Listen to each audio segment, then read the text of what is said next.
Hello, my name is Andrew Brooks. This is Nonlinear Existentialism, Supplement Revised, The Superman and the Would-Be Serial Killer.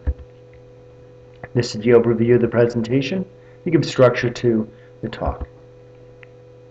The party. This is a scenario to kind of give the idea of, to give structure to the presentation and to give a centralized question so we give a better idea of 3D, how 3D MAFTEOS analysis works in comparison to 2D MAFTEOS analysis, which was given in the last special topic.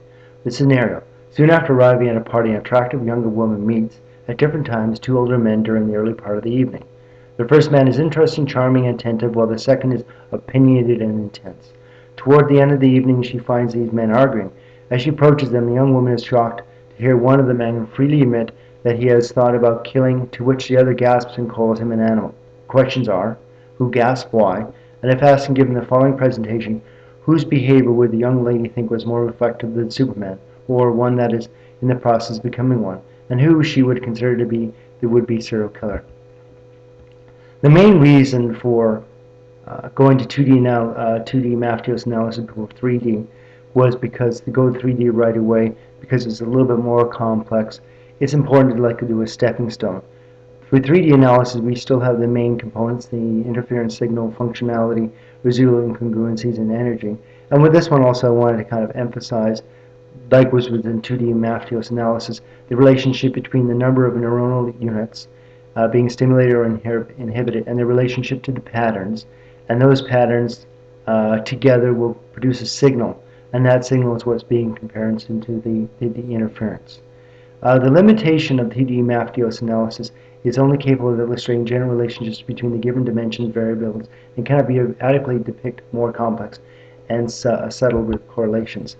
I won't be reading much of this presentation until going to the end, but please read the items in red and just emphasize the important ideas, such as with this one, is with the idea of that the functionality that's being spoken to, which is going to be surface one, the inherent potential is going to be the idea of the ability of the organism to react to the energy that's coming towards them or that they can react to, and based on that to adapt to such an energy, and through that adaptation being able to basically increase their survival.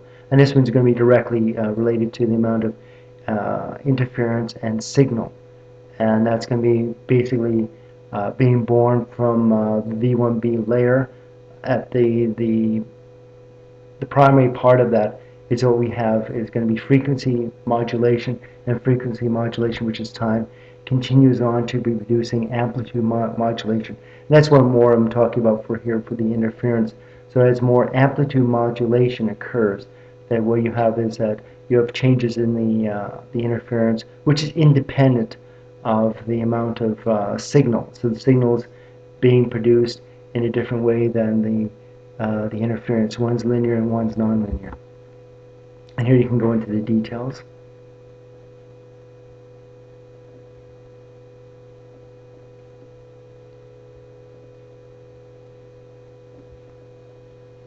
This is the diagram surface 1 and just shows the relationship between I to S and the functionality, which is at the bottom. It reads a maximum goes below. That's going to be the normal ISO S curve, and above it is going to be the above normal ISO S curve, and that's going to be based on the amount of units N that are involved. But they're all going to be along the same I to S ratio. But please go back and see a further write-up on that one. I've already kind of mentioned this. The question is if there's going to be changes in I to S, does this in any way imply that time, the time that the individual experience is going to be different? But no, it's going to be two different things. Amplitude, frequency modulation is different from amplitude modulation. So you can have a fixed interference rate, which is going to be more of the frequency of the time that the person experiences. And based on that, and also the amount of units and how it interacts in the cerebral cortex, if the person's going to have more and more rounds of interference, that's going to be amplitude interference to one signal, one set of signals, as I mentioned before, then yes, that can cause it to become more and more non-linear. So you go from a linear state, which is going to be on the right-hand side, to a non-linear state, up to the maximum that was mentioned. Beyond that, it'll be dysfunctional. This is going to be surface to the realized potential. Please read this one. And this comes up the idea to reinforce the self-lying function that was mentioned in the first of this series. This is self-lying function as before, order and disorder, and how it relates to complexity. And these are just shown simultaneously, but not later on. Just to show that the RI, positive and negative, are related completely to the idea of reaching a certain height of maximum residual incongruency going down lower. And the color coding of green to orange gives a better idea of the dynamics of the system, which you can see better when we go into 3D MAFTEOS analysis. This is surface 3, basically it's between surface 1 and surface 2, and just shows a relationship with cortical energies. And cortical energies is basically set by the primary needs baseline activity level and how it relates to residual incongruencies. And you can see that on the next diagram. And it just gives you a better appreciation than for 2D MAFTEOS. Number 1 is basically a side view of the 3D, and at the bottom just be what we've seen before in the previous presentation. You can see it's going towards the 100%, but you don't really know why. B and C seem to be from the same state, but don't understand that there's an elevation, which we see in figure 1, which is due to the increased amount of neuronal units being called in, and then that would be increasing potential for order.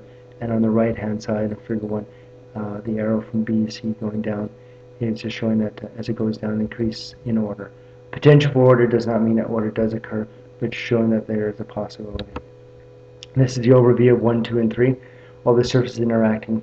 It's not more complex, but it's more dense in information, but gives a more compelling overview of how the system works on all the 5 different main components, variabilities, and how they work in 3D space.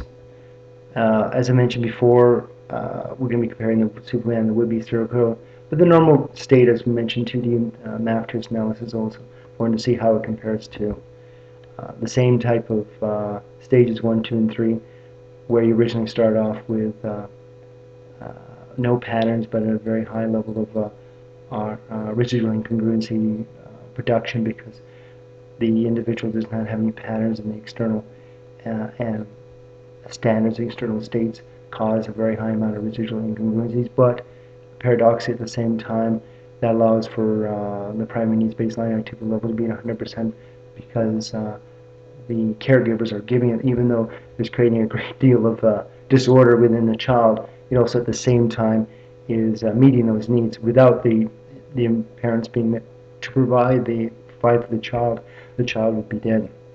So you have quite the paradox there. But you can see it, the red line being 1 pushes up and causes the IR to the slope, the higher the slope, which is the highest at the bottom. This shows the amount of residual incongruency that's being produced, and the green is being produced, and the orange is being subsided.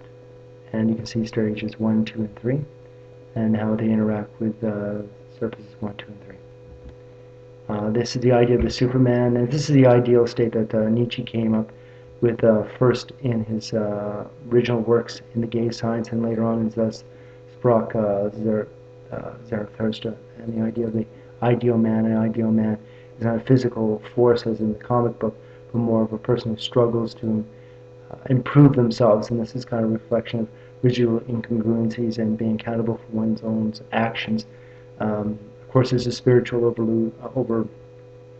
overall thought in this one about having no longer gods, no external standard, and you bring upon yourself your own internal standard. You're responsible for yourself.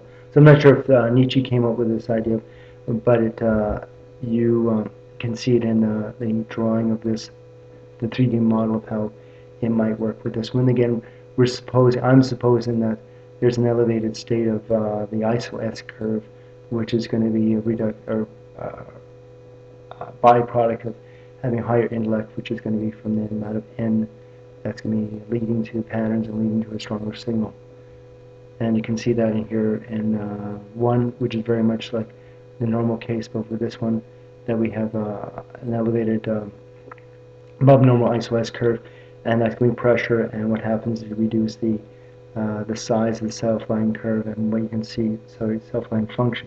At the end there, you can see that it crosses the bottom of the line before a person's death, so there'll be a period of time where the person has no residual incongruency, so perhaps that links up the idea of the Superman, I'm not sure, is something to ponder, certainly. And what we have here is a would-be serial killer. It is a psychopath, but a psychopath that decides logically not to kill, because if they do kill, even though I have no compassion for other individuals because their primary needs baseline activity level is impaired or reduced, and you can see that in the diagram, they decide that not to do anything because it wouldn't be in their own best interest. They have the intellect to figure that one out. There's a lot of detail here. Please go over at your own leisure, but you'll see a blackened area in the next picture, and you can understand through this write-up how it relates to the reduction in primary needs baseline activity level. But just quickly, that number one is occurring because there's a tremendous amount of force towards disorder. Remember that if the line going down from surface 1 to surface 2 goes downwards, more so than normal, that would increase order. On this one, the line is pushing up greatly, and you can see from the dotted line, which is intersected by number 2, is that the line, the slope amount of Ri that's being created is almost directly upwards, and that's almost the most amount that can be created. But all that IR is not because of concerns with the environment, it's with discord between the external environment and themselves, and it's only through their own logic, their own IQ, their own ability in terms of patterns that they understand that they have to go towards what other people are doing, to pretend to be like other people. In the blackened area, they can see by the cortical energy, and without that logic, it would look like without that increased NI intellect, the N, it would appear that the person would be stuck at a lower level of primary needs baseline activity. They can't supersede it, but to other people, because it's mimicking other people, they can go up above it. And that's where the blackened line, blackened area, is trying to show the coordination between the N, the intellect, and also the cortical energy, that you can give the appearance through logic that the person has a primary needs baseline activity level and guilt and empathy like everyone else, but in fact it's mimicry, it's a lie.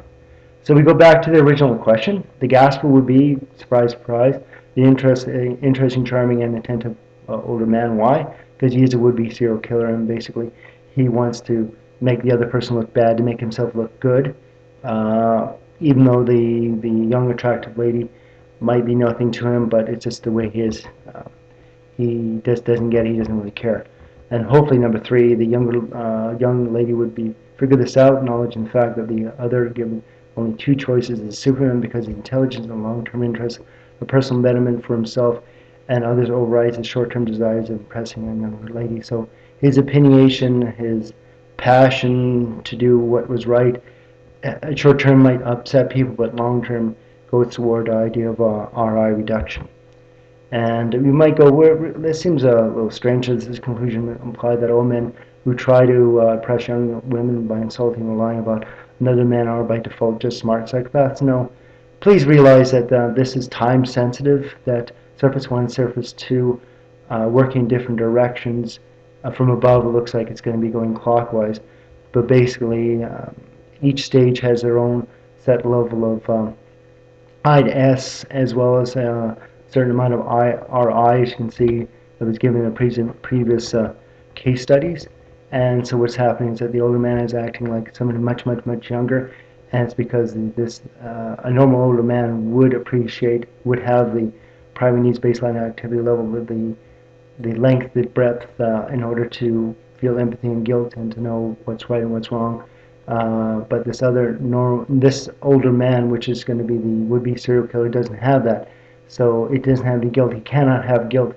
So if there's something else logically for him that goes, hey, I can disengage my guilt or the feelings or the appearance of guilt, he can do that because to him the impressing younger woman is important because for sexual exploitation or whatever. He can do that because one is different from the other. So it's just something to consider. I thank you very much for your time. I'm sorry about the depth and complexity of the topic, but this is an introduction. If you need to contact me, www.charityislife.com, and the backup of the information on that as well as through the other YouTube presentations. I thank you very much.